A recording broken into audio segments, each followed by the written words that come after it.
जैसे योगी ने यूपी में मस्जिदों पर किया ऐलान, अब महाराष्ट्र में राज ठाकरे ने किया वही ऐलान।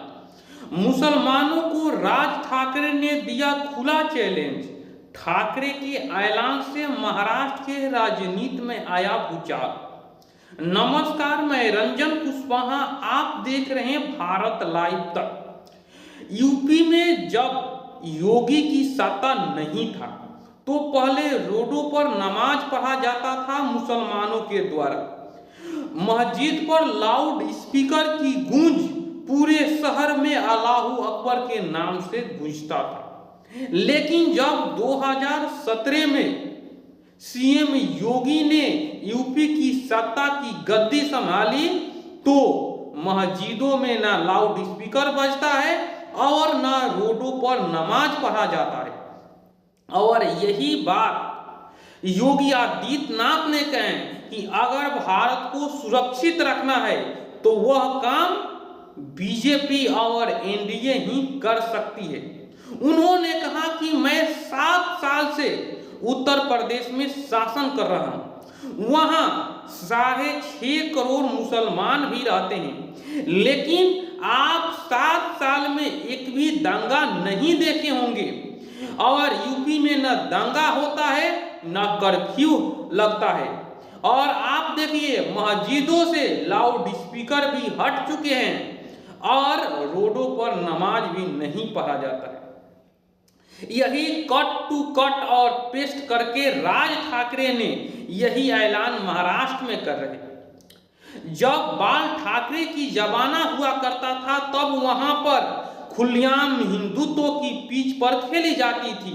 शिवसेना हुआ करती थी और हिंदुत्व के सहारे वह महाराष्ट्र की बेड़ा पार लगाए थे। लेकिन जब उद्धव के हाथ में गई और जब वह इंडिया गठबंधन से गठबंधन कर लिए तब वह हिंदुत्व के पिच पर नहीं गए थे। लेकिन अब राज ठाकरे एक बार फिर योगी मॉडल को पूरे महाराष्ट्र में लेकर घूम रहे हैं।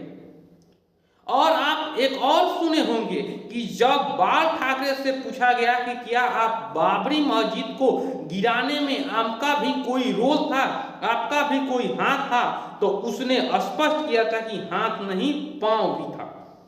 जी हाँ दोस्तों, अब योगी मॉडल की चर्चा पूरे दुनिया में और हिंदुस्तान में भी हो रही है।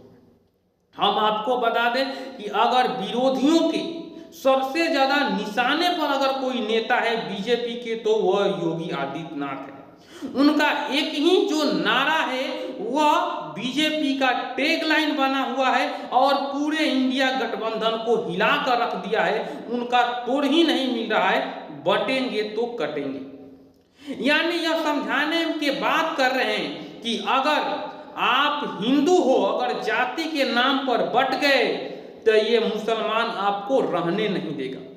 इसका सटीक एग्जाम्पल भी दे रहे हैं बांग्लादेश में, पाकिस्तान में और जहां अफगानिस्तान में हिंदुओं का नामो निशान मिट गया है। जी हाँ दोस्तों, दुनिया में यह खबर फैली थी कि 15% जो मुसलमान हैं उन पर खतरा मंडरा रही है। लेकिन अब नया जो नैरेटिव सेट हो रहा है कि 85% हिंदू भी खतरे में, और यह योगी आदित्यनाथ समझाने में कामयाब भी रहे हैं। आप हरियाणा का चुनाव उठाकर देख लीजिए, अगर योगी नहीं होते तो वहां पर चुनाव कांग्रेस पार्टी जीत चुकी होती, लेकिन योगी ही बीजेपी के झोली में डाले। आप चलिए जम्मू कश्मीर, अगर हरियाणा हिट रहा तो जम्मू कश्मीर सुपर हिट रहा और वहां पर बीजेपी पताका भी फहराए, भले ही सरकार बने या न बने, लेकिन अब तक का सर्वश्रेष्ठ प्रदर्शन रहा जम्मू कश्मीर में। अगर हिंदुत्व कार्ड हरियाणा और जम्मू कश्मीर में सफल हुआ तो महाराष्ट्र और झारखंड में सफल होगा, इसका गारंटी योगी आदित्यनाथ दे रहे हैं। आप देखिए जिस तरह जमाई टोला झारखंड में बन रहा है, आदिवासियों को एकजुट होने के लिए कहा जा रहा है। जी हाँ दोस्तों, क्या हिंदू बटेंगे नहीं तो कटेंगे नहीं, ये बात सत्य है। तो अपने कमेंट बॉक्स में योगी आदित्यनाथ सीएम जरूर